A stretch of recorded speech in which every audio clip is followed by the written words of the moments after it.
What's going on, guys? It's Cimo. So today we're posing the question, should you buy Legendary Duelist White Dragon Abyss? Now, I've been very critical of previous iterations of this product in the past, but you know, with all the YCS hype and all the banlist hype we've had over the past couple of weeks, I almost completely forgot that this product was going to be coming out. So I wanted to bring you guys this video for anyone who might be interested in purchasing this product to give you a general overview of what this set contains and to give you some of my own personal critiques. But before we get into it, if you haven't already, be sure to subscribe to the channel and hit that notification bell so you don't miss a single upload. And if you really love the content that I produce, consider becoming a YouTube channel member or supporting me via Patreon, because it's thanks to people like Danger Darkrai that I'm able to bring you this content on a daily basis. So if you're interested in supporting the channel, hit the join button down below or check out the links in the description. But without further ado, let's go ahead and get right into it. So I want to start by talking about Legendary Duelist 1 and 2, because I think that serves as a good foundation going into Legendary Duelist 3, White Dragon Abyss. Now, the very first Legendary Duelist was a set I was very not fond of. I mean, this set just had so many problems. I felt that, you know, it had no good reprints whatsoever. It didn't appeal to the competitive audience in any way, shape, or form. And frankly, the legacy support that was in that set, I know this is a more, you know, kind of collector slash casual oriented set in general, but the support for these archetypes was really lackluster and not what any of these archetypes really needed to kind of up their playability. However, when Legendary Duelist 2 came around, I actually thought this was a substantial improvement over the first iteration, because there was actually tons of very good reprints in this set of cards like Tomb Kingdom and Doppelganger, which only had a single printing prior to that and were extremely expensive to acquire otherwise. You had good competitive cards in this set like Millennium Eyes Restrict, which kind of got power crept out by Call by the Grave, but for what it was still a pretty decent option, and some people kind of opt to play it even to this day, just depending on the type of deck that they're playing. And the legacy support in this set was insane, because these are some of the craziest cards that I've ever seen printed as legacy support, and I feel should serve as the foundation for what legacy support should look like. I mean, the cards that they printed were just so amazing and boosted these decks in so many different ways, not to a competitive level, but at least they gave these decks just cards that any archetype would love to have. I mean, I'm talking about cards like Crystal Bond. Like, that's one of the craziest search cards I've ever seen for an in-archetype searcher, and again, any archetype would love to have something like that. So I actually thought, you know, while Legendary Duelist 2 still had its issues, it was a substantial improvement over Legendary Duelist 1.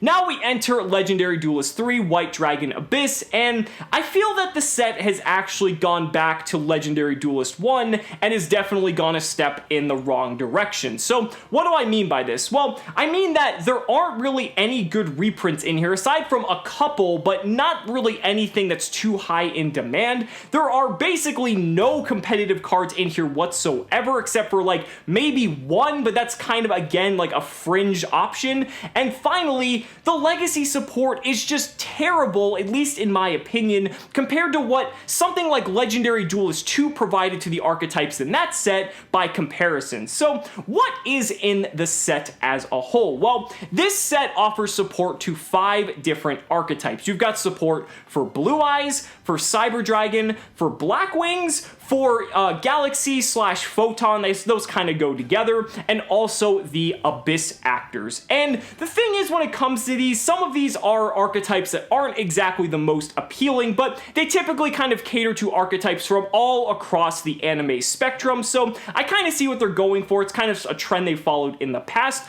But let's go ahead and start off with Blue Eyes. Now, with Blue Eyes, I think the card that I'm looking forward to the most, and I think a lot of people are as well, is Bingo Machine Go. And not only does this card have probably one of the greatest names of all time, right up there with Hey Trunade, but the thing is with this card, this is exactly what I'm talking about when it comes to very strong and borderline competitive legacy support.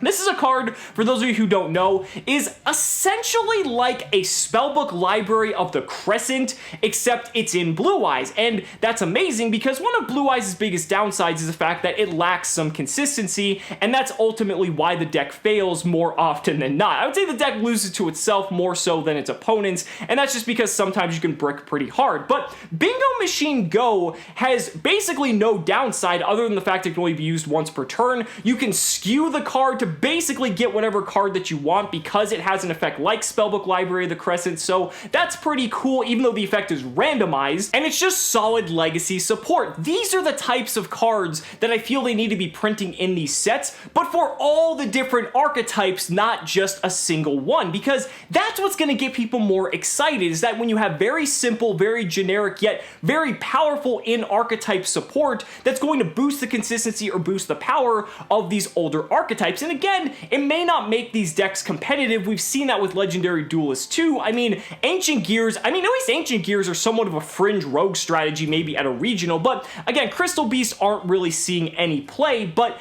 at least the tools are kind of there to make the deck a much better deck than it was before, not kind of just adding these cryptic, convoluted pieces of support that no one really wanted. So again, this is kind of like what I feel should be the baseline, but outside of Bingo Machine Go, there's really no other cards I'm excited for in this set. Now, to be fair, I will give credit where credit is due. There are reprints of Blue Eyes Chaos Max Dragon and Chaos Form in this set, which were about $4 to $5 a copy because I think they only had one, if not maybe two reprints depending on the card. So that's kind of nice for anyone looking to pick those up, even though they weren't too expensive to begin with. And a couple of other cards while we're on the topic are Galaxy Eyes Photon Dragon and I believe Galaxy Knight. These were both also like $5 cards, and I think Galaxy Knights never had a reprint, while Galaxy Eyes Photon Dragon, while it's had several reprints, I think because of the collectability and maybe just the ties to the anime, it actually still retains a pretty decent value. So those are some pretty okay reprints, but again,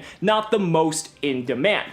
When you look at the other support though for archetypes like Cyber Dragon and Blackwing and the Abyss Actors, these are just all cards that people aren't generally excited about. I mean, you don't see people really on YouTube or on Reddit just getting generally excited over any of these cards because they're honestly not really that good. I mean, again, like I said, Bingo Machine Go is probably the most anticipated card out of this set, and even though Blue Eyes isn't the most competitive deck, people can still take it to regionals and do okay with it, and Bingo Machine Go will help support that, but give us cards in these sets that people are going to be really excited to pull. And I know this isn't a main set, this is just something that they produce on the side, but honestly, why wouldn't you want to have as many cool cards in here as possible to get people really excited to play these older archetypes? I think that's the thing that's missing here, and I think that's really unfortunate that they don't go that route. Another thing I think that Legendary Duelist 3 is missing is the reprints, because like I said, there was a couple good reprints in here, but they really missed the mark on several of these. Why is there no Blue Eyes Alternative White Dragon in here? That card is like an $18 card. This is a Blue Eyes themed set. Seto Kaiba's on the fucking cover of the booster pack, and there's no Blue Eyes Alternative White Dragon in here. Like, to me, that makes absolutely no sense. You have Galaxy cards in here. Where the hell is Galaxy Soldier? Galaxy Soldier is like a $15 card being used in an actual viable deck like Cyber Dragon, which is competitive, and yet they don't have it in here, but they have other cards in here that don't even need a reprint. Galaxy Soldier would have been amazing as an ultra or a super rare slot in this set, and a lot of people would have been really happy that it would bring the price of Galaxy Soldier down significantly.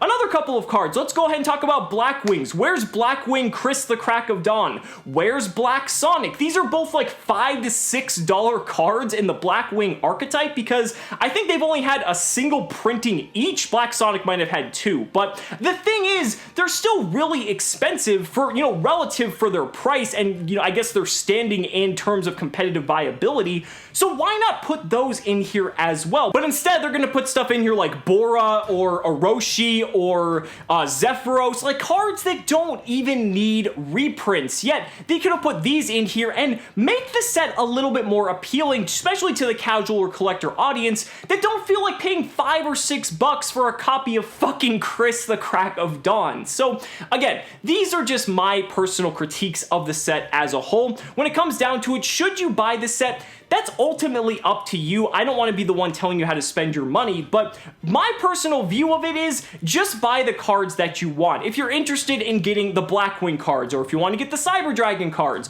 or if you want to get the Blue Eyes support cards, go ahead and just buy those cards individually on the secondary market. It's going to be a fraction of the price of what you would pay for a booster box or several booster packs, and you're going to be guaranteed to get the cards that you want, and that's going to make you happy. So there is going to be the chance that a card like Bingo Machine Go becomes like the Chase Ultra Rare, something similar to like Ancient Gear Fusion, or that Red Eyes Black Dragon card that's still like 20 bucks from the first set for no reason whatsoever. But honestly, it's better to just buy your playset than buying a box, because you're probably only going to get like one per box anyway, if you're lucky. But guys, those are just my thoughts. Let me know down in the comments what you guys think about Legendary Duelist White Dragon Abyss. I'd really love to hear your thoughts. So guys, thank you so much for watching the video. Be sure to like the video as always, subscribe to the channel for more amazing Yu-Gi-Oh content, and if you found this video informative, consider backing me on Patreon or becoming a YouTube channel member, because just by showing your support in any way that you can,